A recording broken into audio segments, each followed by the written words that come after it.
Tonight, the Army called in to enforce strict new quarantine laws.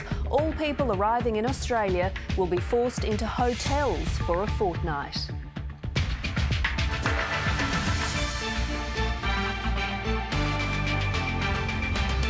Queensland records 555 cases, but authorities insist it's still safe to hold local government elections tomorrow. Childcare centres join the list of businesses on the brink of shutting down.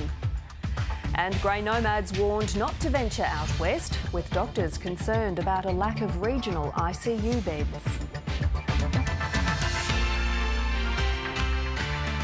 Good evening, Jessica Van Vonderen with ABC News. Australians returning from overseas will now be sent straight into quarantine to help stop the spread of coronavirus.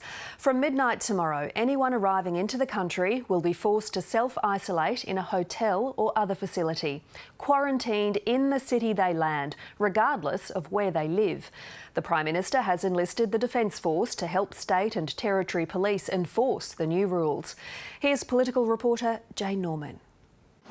Five-star luxury hotels like these are being transformed by no later than midnight tomorrow into quarantine zones for returning travellers for the 2 weeks of their mandatory self-isolation. Australians arriving at airports will no longer be trusted to simply sign a declaration, go home and self-isolate. This is enforceable by law. They'll now be taken straight to hotels and other accommodation. The ADF will be there to support those enforcement authorities. This is life and death. There's too much at stake. Why? 2/3 of Australia's coronavirus cases have come from overseas. The single most important thing we can do is completely stop the capacity for any returning traveller transmitting the virus. The next challenge, slowing the transmission within the community, and that means social distancing. Early indications suggest Australians are starting to get the message. Thank you. Keep doing it. You're saving lives. But that's no reason to be complacent. The nation's top doctor worried as the number of coronavirus cases tops 3,000. We can't have anyone breaking the rules, being stupid, being cavalier. There's nothing cavalier about state and federal leaders as they confront what the Prime Minister calls the twin crises, health and economic. Both will take lives. Both will take livelihoods. The government's forced businesses to close, putting hundreds of thousands of Australians out of work. For now, existing restrictions will remain. No plans for further shutdowns yet. I'm going to make sure I fight for every job I can. The government's working on a radical plan to push the economy into hibernation so that businesses can spring back to life once the health emergency is over and rehire workers. Banks, lenders and landlords will all be asked to wear some of the pain, waiving overheads including rents and mortgage repayments for at least the next 6 months. It's all part of another economic rescue package to be unveiled within days. While the domestic challenge can be overwhelming, this is a catastrophe of global proportions. In an emergency meeting of world leaders, the Prime Minister promised to look out for Australia's Pacific neighbours. We should brace ourselves, I think, for some very devastating images. Hard to fathom how it could get much worse. Jane Norman, ABC News, Canberra. There have been more job losses across Australia today. Adventure chain Kathmandu has closed. More than 1,000 staff stood down. It means more people in the growing unemployment line. But there is a little good news, with some companies hiring in big numbers. Jonathan Hare reports. Shock turns to anger. To fight back against these rotten companies. A loud protest for stood-down ferry workers in Sydney. Protect our ferry workers! Protect public transport workers! Drop of a hat, they've just been hung out to dry. I think it's really poor form by the company. There was a small protest outside Qantas HQ too. Demanding that workers don't pay for this crisis. Away from the picket lines, these signs are popping up in every suburb as Australian workers are dealt more blows. Among them, adventure store Kathmandu has now closed. About 1,300 workers stood down. It's also shut its surf brand Rip Curl. The shuttering of stores by some estimates will see Australia's unemployment more than double to 11% in the coming months, which means scenes like this could become increasingly common. So we're going from about 800,000 odd job seeker payment recipients based on the Treasury costing assumptions, another million on top of the 800,000 that are currently there. But there's a little good news on the horizon. Woolworths is looking to hire 20,000 workers over the next month. The majority of the roles are replenishment, so what's most important for us is that we keep stock on shelves for our customers and also customer service. 5,000 of those jobs will be offered to former Qantas workers, and it's not the only organisation hiring. State and federal government departments, Telstra, Domino's, even mining giant BHP are just some taking on staff. We are seeing a lot of opportunities in areas such as warehousing, call centres, cleaners and healthcare, probably the big ones that are coming through at the moment. Roles which will all be in high demand. Jonathan Hare, ABC News. Childcare operators are warning centres across the country could start closing from next week. Fear of COVID-19 and the loss of jobs have seen parents withdraw their children, and childcare providers say they're now in financial peril. Brisbane mother Rosie Sanders believes it's no longer safe for her son Jack to go to childcare. We don't think that it's possible really with toddlers to keep them apart. The industry says concerns like those and widespread job losses are having a dramatic impact. Services are experiencing anywhere between 15 and 50%. And in isolated cases, I've had members that have dropped by 90% occupancy. Kerry Marnie says his 2 childcare centres in South Australia are struggling. People have pulled their children out of childcare centres in vast numbers in the last 4 days. It's like a panic. Early educators are really nervous that they're not going to be paid and that they don't have any job security. The Prime Minister says the government's working on a plan. They're an essential part of keeping the economy running for those who are still part of it and for those who are still going to work, and we understand that. Out of school hour operators say they're in the same situation. The only way we can survive at the moment without government coming to the party and actually supporting us in regards to keeping our staff is to unfortunately shut our services and stand down our people. Centres are trying to manage the crisis. Some are checking the temperature of all children and staff. It's been an overwhelmingly positive response from all of our parents who have been very supportive. But safety measures won't change Rosie Sanders' mind. The kids are definitely staying home. We're going for short walks just around the neighbourhood. Andre Withy, ABC News. So with the increasing caseload in Australia, are our hospitals ready for the influx of patients? The main concern revolves around intensive care beds. Australia has around 2,200 of them, with more than half in New South Wales. It's not clear how many people will get COVID-19, but some authorities are bracing for at least 20% of the population. If that plays out across the country, that means 4 to 5 million Australians. Overseas, around 5% have required ICU treatment. If that happens here, that's around 250,000 in need of an ICU bed. COVID patients generally stay in these beds for around 10 days, and they can be the difference between surviving and dying from the disease. On this chart, you can see how those estimates compare to what Australia usually sees in the ICU each year. Even the lower estimates of 20% far exceed annual ICU admissions. And on this scale, admissions from the flu from past years barely appear at all. Hospitals are scrambling to boost capacity, ordering extra ventilators, but it's not just about equipment. Just to double Australia's 2,200 beds will require another 10,000 ICU nurses, which means it's a scramble for people as much as it is about medical supplies and equipment. Well, Queensland's Chief Health Officer says our intensive care capacity here has already doubled and that anyone in Queensland who needs a ventilator will have one. One Queenslander is in intensive care with coronavirus as the state's total tally passes 550. Another 62 people were diagnosed with the virus today. About 80% of Queensland's cases originated overseas. We've got a small number of cases throughout the state. They're not pocketed in any one area, that we're not sure of where the person actually got that infection, but the numbers are tiny.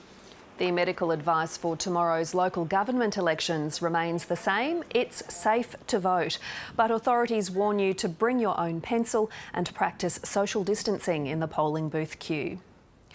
Australians facing eviction or a looming mortgage payment they can't afford didn't get any answers today.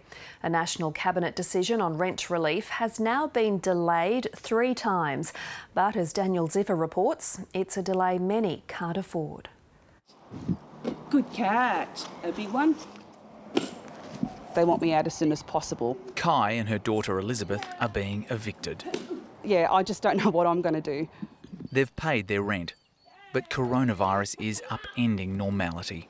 Her landlords have lost work, can't pay for the house they rent and want back in. It's a very unfortunate circumstance. However, something needs to be done to prevent landlords being stuck through this time, as well as all tenants. It's part of a wicked problem. More than 8 million Australians rent, and most landlords rely on those payments for income and to service mortgages. But with estimates of over 1 million people suddenly unemployed as industries shut and stammer, the system has hit a wall. There are problems everywhere, but priorities too.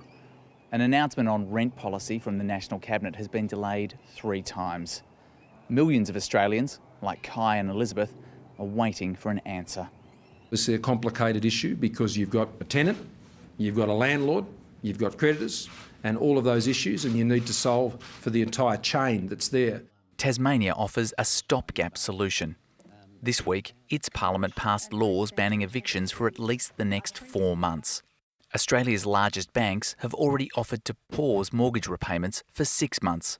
The measures could buy both sides of the equation valuable time. Tenants' advocates want to see an immediate stop to evictions until the crisis is over. We have people, and we have had people for the last week, coming to us and saying, I have no income now. I can't afford to pay my rent today. So this is an urgent problem. We need to see the action immediately. Australia's economy is deeply rooted in the value of housing. A spike in evictions and forced sales could accelerate what is already expected to be a fall in property prices. Daniel Ziffer, ABC News, Melbourne. 2 commercial charter flights are being arranged to rescue hundreds of Australians stranded in South America. More than 260 nationals and permanent residents have each paid thousands to get onto the first flight from Peru on Sunday. James Hancock reports. This emptying Peruvian hostel is temporarily home for Australians Jenna and Stacey. We have no idea where we will stay if the hostel does shut. Trips outdoors are heavily restricted and Peru's borders are closed to stop the spread of coronavirus. Just down the road, a much larger hostel has a number of confirmed cases. We believe it's 14. Their stay here is indefinite after missing out on a $5,000 ticket for a sold-out charter flight from Lima to Sydney. It's expected to take off from a military airport on Sunday with more than 260 Australians and permanent residents aboard. A second flight is being organised from Uruguay's capital, Montevideo, next week. There's a lot of anxious people over there, and we're obviously getting a lot of phone calls and emails from people who are in quite a bit of distress. In Bolivia, Alex and Jackson are stuck in an Airbnb apartment with another Australian couple. I know lots of people are stuck because they couldn't get flights, but we had a flight. Yeah. We were at the airport ready to go. That was a week ago, but they say airport staff wouldn't let them board, wrongly thinking Australia was shut off to citizens. Now there's no way out. We just have to wait for the borders to reopen at this stage, wait for the quarantine to finish. The Foreign Affairs Minister Maurice Payne says the government will consider supporting other commercial flights out of South America. But they're hardly the only ones wanting to get home, with about 2,500 Australians on cruise ships around the world. Maria and her brother Andrew are quarantined in a hotel in Rome after being let off the coronavirus hit Costa Luminosa. They say there's almost 40 Australian cruise passengers at the hotel, and some are older and unwell. Somehow we'll get home, but they need to go home. They're at risk of dying. They're really at risk of dying. The way out remains uncertain. James Hancock, ABC News. The pandemic has hit the pause button on life as we know it and thrown so many events and plans out the window. For families going through IVF, it's an anxious time. Fertility clinics nationwide are postponing and cancelling appointments. Kate and Mitchell Van Nordini were hoping to give Micah a baby brother or sister this year, but now their IVF treatment has been put off. We want to expand our family and basically we have to put that on hold. Clinics around the country are postponing IVF treatments due to fears of clients contracting coronavirus and new restrictions on elective surgery. Mitchell and I are feeling incredibly disheartened. We're feeling let down by the unknown of it. For some, it's a matter of waiting it out. But that's not the case for Shalako Zuvik. She has a medical condition that is threatening her egg supply, and her next round of harvesting has been cancelled. I was heartbroken, to say the very least, devastated. I wanted to be a mum since I was 10. We knew that this was going to be our last chance. Really, it means no biological children for us. Other women have been on fertility drugs for months. Doing this treatment that is really hard for my body. I'm 39 years old and I just feel like this situation put me on additional stress. The industry's peak body says clinics are doing the right thing by postponing treatments. Each day that we continue to operate as normal, we are possibly having an impact on resources such as gowns and masks. We're potentially exposing staff, patients, our own patients included, to the virus. The Fertility Society wants clinics to keep working with women who are at high risk of losing their eggs, such as cancer patients. It's also seeking clarity from the Federal Health Department about what IVF procedures can still go ahead. In a statement, a Federal Health Department spokesperson said that all non-urgent surgeries will be delayed or cancelled. The whole society is going through a very difficult time and we all have to make sacrifices to come through this. A sacrifice of new life for some. Amelia Terzon, ABC News. Worldwide, cases of coronavirus have reached a grim milestone. The total number of infections has now eclipsed 500,000. The United States is of particular concern. Cases there have now overtaken China and Italy. It's also recorded a new high for deaths in a single day. Record numbers of Americans are applying for unemployment benefits, but despite the dire situation on Main Street, Wall Street has continued its surge. North America correspondent Catherine Diss reports from Washington. All the patients in this room, they all have COVID. Inside one of New York's besieged hospitals. It really just feels like too little too late. We knew it was coming. This is Elmhurst Hospital in Queens.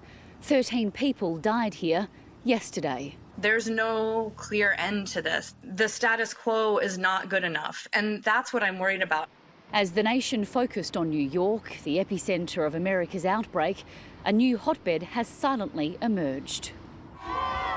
Louisiana is now home to the largest number of coronavirus patients per capita, behind New York and Washington state. A recent Mardi Gras festival in New Orleans is thought to have contributed to the spread. We're on a path to look like Italy, and we need to prepare for that. 65 people have died in Louisiana. There are fears the hospital system there could collapse by April. Congress is taking steps to lessen the blow. Last night, the US Senate passed a $3.6 trillion relief package to help American workers and business. But it won't stop the jobless rate rising.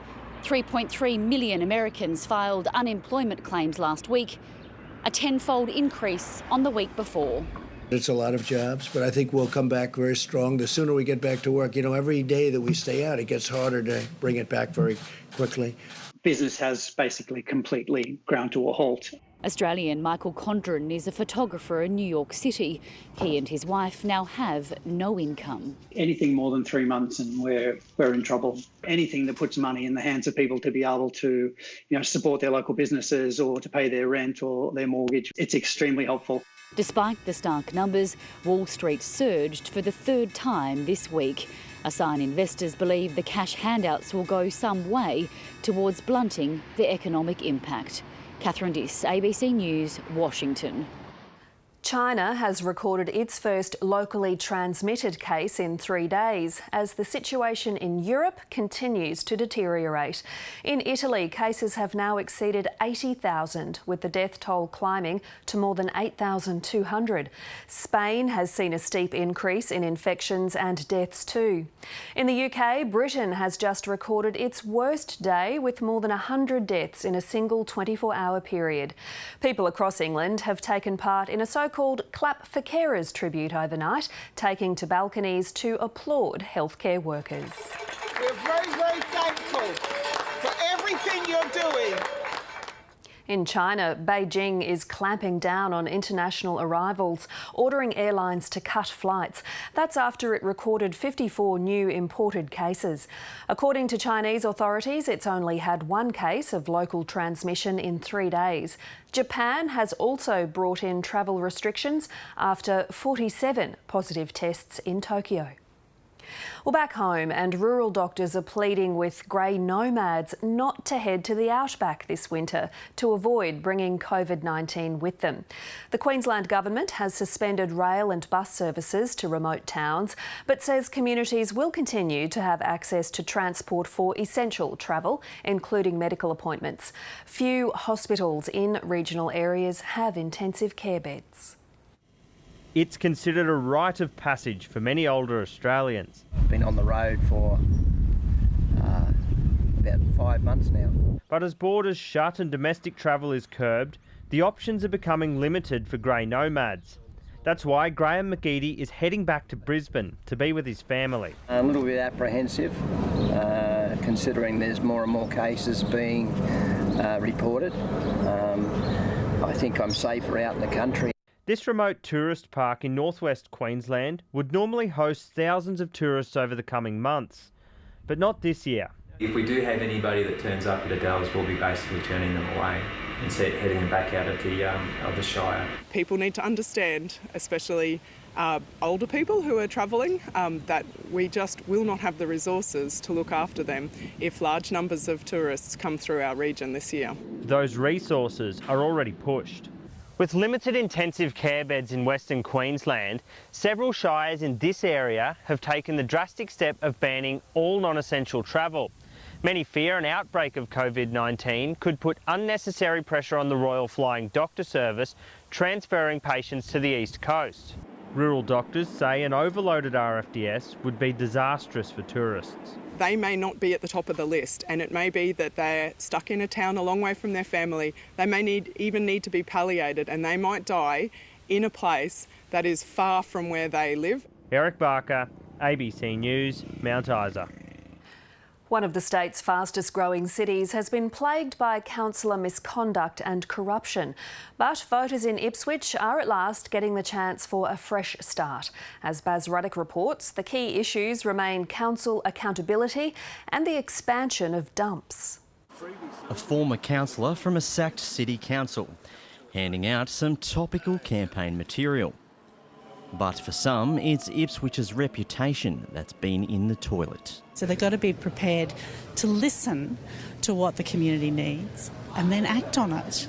I want a council that's going to be honest. I'm looking for a council leader who will take us forward rather than backwards to that dark history that we've had. But the new council, elected this weekend, will face some old problems. Chief among them, a perception the city's been a dumping ground for other people's waste. If the Ipswich City Council doesn't win the court case, these other waste facilities, they'll just roll into Ipswich and we will become Tipswich. Ipswich's old mines have been a draw card. The dumps are a cheap option for cheap waste disposal. Residents don't want leachate ponds 750 metres from the nearest houses. This operation is one of 4 that has gone to the Environmental Court of Appeal in recent years. It's trying to increase its height. Less than 1 kilometre away is a proposed super dump for construction waste. Every appeal comes with a significant legal cost to ratepayers. And while most council candidates say they are opposed to the expansion of landfill, The approval process means that courts are often the final decision maker. The best thing is these companies start to understand that the council is saying no more in Ipswich. After 18 months without elected council representation, voters at last have their say. I think that the bar now of public integrity, public behaviour of local councillors and mayors, particularly outside Brisbane, will be especially high, and those voters will be holding those candidates and members to account. Baz Ruddick, ABC News, Ipswich. To finance now, investors in Australia did not follow the lead from Wall Street. Here's Philip Lasker. Well, Wall Street's massive recovery, which has seen it surge more than 20% this week, played well throughout Asia. All that money being thrown around by governments is encouraging investors, and so we saw rises in Europe, Japan and Hong Kong. There was no vote of confidence here, though, as investors sought to take profits while the virus continues to spread. Australia is still a long way from bull market territory, but we can say it was up for the week. Commercial landlords who were in for a rough time fell sharply, and so did the banks. Charter Hall and Scentre Group took a hammering. Energy companies were also sold off. In fact, oil demand is in free fall. Here are the expectations before and after the coronavirus. Analysts say consumption has dropped between 15 and 20 million barrels a day because of the coronavirus and the price war between Russia and Saudi Arabia. The Prime Minister's message that this is a Team Australia moment doesn't seem to have filtered through to the petrol retailers. The gap between wholesale and retail petrol prices is the widest this year. Another reason to stay home. There's been a spike in people studying up on economic depressions. Not quite as many as during the global financial crisis, though. You thought a recession was bad. Here's your quick depression guide. GDP nearly minus 10%, inflation minus 11%, and unemployment peaking not far off 20%. We're expecting to get at least halfway there, which will be painful enough. The Australian dollar is back above 61 US cents, and that's finance. The AFL has reached a pay deal with the game's male players after their season was postponed because of coronavirus. Under the agreement, players will receive 50% of their salaries up until the 31st of May. After that, players will be paid according to how many games they play this season. Crowd numbers and the viability of the AFL sponsors will also determine their salaries. Weather now with Ashley Stevenson. Jess, there's been further fairly heavy falls about the far north. Overnight, areas around Innisfail recorded more than 120 millimetres, with one gauge clocking 176 millimetres in 24 hours. Today we had a few showers and storms through the southern inland, I'm happy to say, as well as the odd shower about the southeast. 39 millimetres fell today at Wamuran, and there's more on the way. Temperature-wise, the Downs and Granite Belt stayed cool under the cloud. 24 in Toowoomba, 21 at Coolangatta, which is 6 below average. Mild in the far north too, Cairns topping just 28. Brisbane today had a couple of showers with a top of 26. A cool start for Ipswich on 17, then reaching 25. Zooming out, high cloud is streaming towards Perth, bringing showers there. Extensive cloud is persisting about the north. You can see that trough has stalled. It's bringing rain and thunderstorms to the peninsula. This surface trough is going to push west a little bit more, so we will still see the odd shower through Queensland's interior tomorrow. To the major centres, Sydney will be mostly fine and 25. Sunny in both Melbourne and Hobart, which is topping 26. Showers for Perth and 24. Mostly sunny in Darwin and 35. Home to Queensland, showers along much of the east coast tomorrow with onshore winds persisting. Heavy falls are possible about the peninsula and Torres Strait. To forecast, and in the north, showers for Cairns and Townsville. Further west, it's looking mostly fine. 35 in Mount Isa, hot in Normanton and 37. Showers are possible for both Gladstone and Monto, while Charleville could see a thunderstorm and a top of 29, 28 for Roma. In the southeast, rain for coastal parts, up to 20 millimetres forecast for the Sunshine Coast, which is topping 25. A few clouds in Dalby and 29. In Brisbane, showers are possible, though not much expected in the gauges, a top of 27 in the city. On Moreton Bay, wind southerly 20 knots, seas 1.5 metres. And looking ahead, showers for the weekend, but then finding up come Tuesday. Jess? Thanks, Ash. And that is ABC News for now. Thanks for joining us. For news anytime, head to our website.